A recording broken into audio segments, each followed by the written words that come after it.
Andin menghadiri pemakaman ibunya tetapi menemukan namanya sendiri terukir di batu nisan. Mengapa nama saya terukir di batu nisan?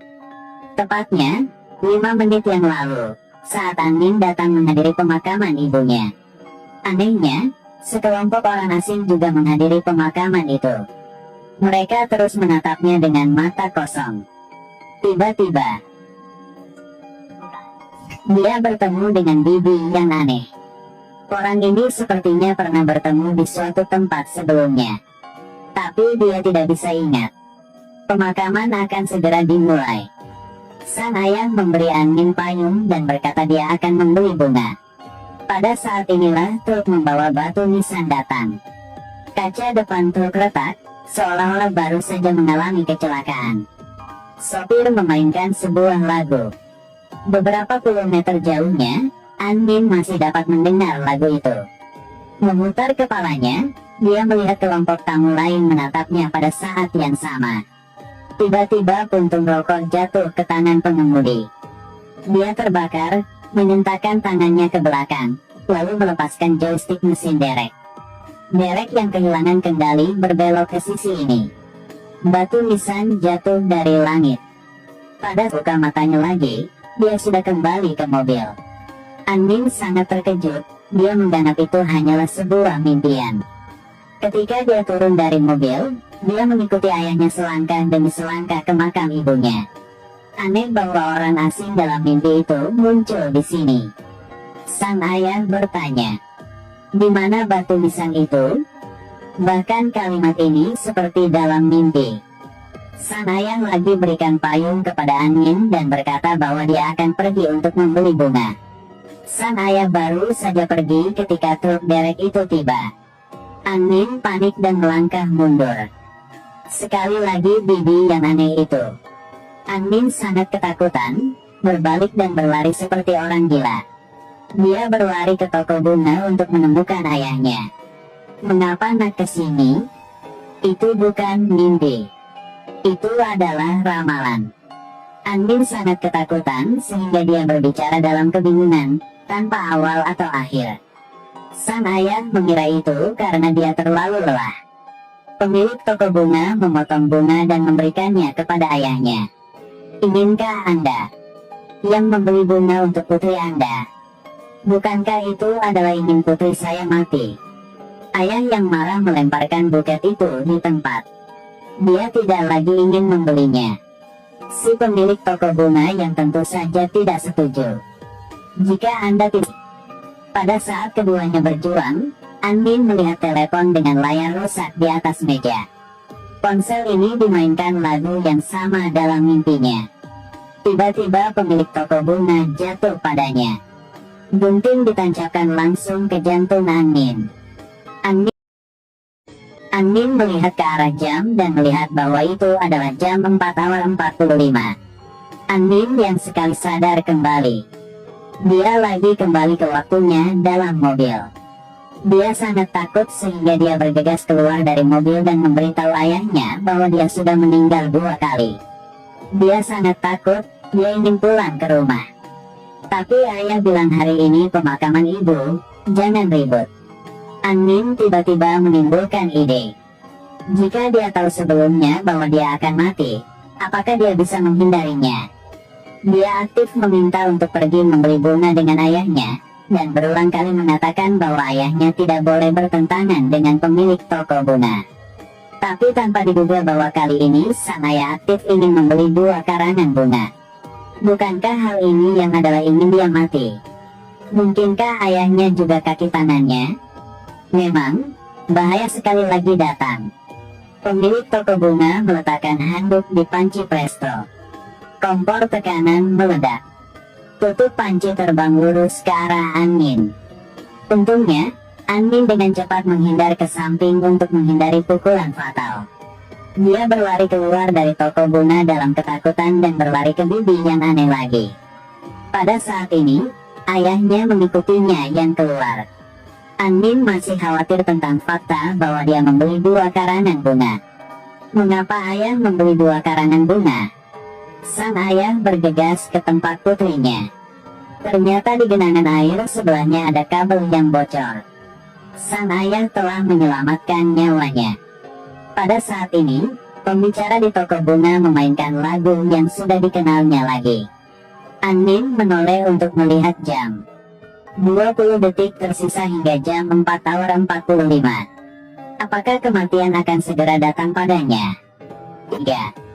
Sang ayah menyuruhnya keluar dari mobil dengan cepat dan juga mengatakan bahwa waktu sudah hampir habis. Dia melihat jam.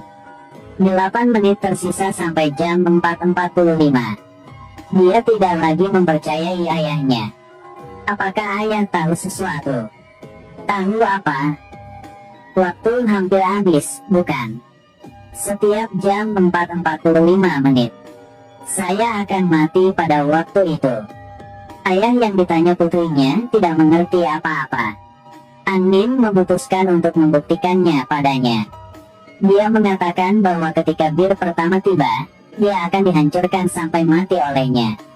Setelah mengatakan itu, dia menutup matanya, bertekad untuk mati dengan damai. Tapi kali ini batu nisan itu di tempatnya, itu terukir dengan 4 kata besar. Batu nisan Anin. Dia terlalu takut jadi melarikan diri. Pita merah yang diikat di kepalanya juga terbang bersama angin.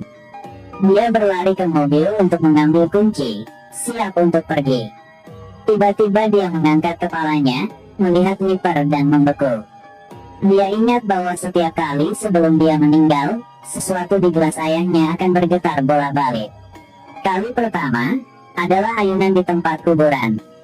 Kali kedua adalah metronom di toko bunga. Ketiga kalinya kawat putus. Pantulan ini seperti wiper kaca depan mobil. Tiba-tiba dia ingat semuanya. Hari itu, ibunya mengendarai mobilnya dan membawanya keluar. Di luar hujan deras. Kaca depan mobil kabur. Sang ibu, ketika tidak memperhatikan, hampir menabrak Bibi. Dia dengan cepat memutar kemudi untuk menghindari Bibi. Tapi yang menabrak pada truk derek dan salib di atap mobil menabrak dada Anin. Penjaga membawanya dengan tandu. Pita di kepalanya terbang bersama angin. Sebelum dia koma, dia melihat jam tangan penjaga. Tepat pada jam 4:45 menit. Kebenarannya jelas. Ternyata semua yang terjadi sebelumnya adalah mimpi Anin sebelum dia meninggal.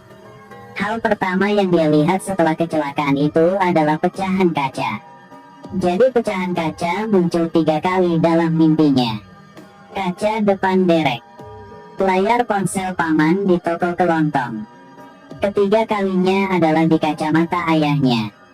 Sebelum kecelakaan dia memakai headphone untuk mendengarkan musik. Lagu ini diputar setiap kali sebelum dia meninggal. Pertama kali dimainkan oleh pengemudi derek. Kedua kalinya adalah suara telepon dari pemilik toko bunga. Kedua kalinya adalah pengeras suara di atap toko bunga. Lagu ini menjadi lagu sedihnya. Benda di kacamata ayahnya yang terus berayun maju mundur sebenarnya adalah wiper kaca depan. Pemimpinya dia pergi ke pemakaman ibunya. Ambulans yang datang untuk menyelamatkannya berwarna biru dan putih. Jadi toko bunga impiannya juga berwarna biru dan putih. Staf yang datang untuk menyelamatkan menjadi staf di pemakaman. Kerumunan yang berdiri di pinggir jalan menyaksikan cerita itu berubah menjadi peserta pemakaman. Dalam mimpi sebelum setiap kali Anin meninggal, dia akan bertemu dengan Bibi yang aneh. Ini adalah Bibi yang hampir ditabrak ibunya dalam kenyataan. Memahami segalanya, Anin mengangkat tangannya untuk melihat jam. Waktu hanya berhenti pada 4 jam 45 menit. Air hujan berhenti di udara. Waktu berhenti. Dia berjalan ke depan toko bunga dan mendengar kata-kata pemiliknya lagi. Dia tidak akan bangun kembali. Mengapa Anda perlu membuang waktu dan uang? Anin mendorong pintu dan masuk ke dalamnya. Cahaya menyilaukan bersinar melalui celah pintu. Ternyata pemilik toko bunga dalam mimpi adalah dokter darurat untuknya. Dokter menyarankan ayahnya untuk menghentikan pembunuh Anin. Andin meraih tangan ayahnya dan memohon padanya untuk tidak menyerah. Ayah, ayah, jangan menyerah hidup saya. Ayah, tolong jangan. Namun kenyataannya, sang ayah tidak mendengar kata-katanya. Dia memberikan formulir persetujuan untuk berhenti berobat ke dokter. Peralatan terapi Andin dilepas satu persatu. Tepat pada saat ini, jarinya bergerak. Anak saya telah bergerak. Saya melihatnya. Sang ayah merasa bersemangat sekaligus bersalah. Dia terus-menerus meminta maaf kepada putrinya. Maaf, putriku. Ayah minta maaf. Andin tersenyum dan berkata tidak apa-apa. Tapi ketika dia menoleh, jam di dinding kembali ke 4:45.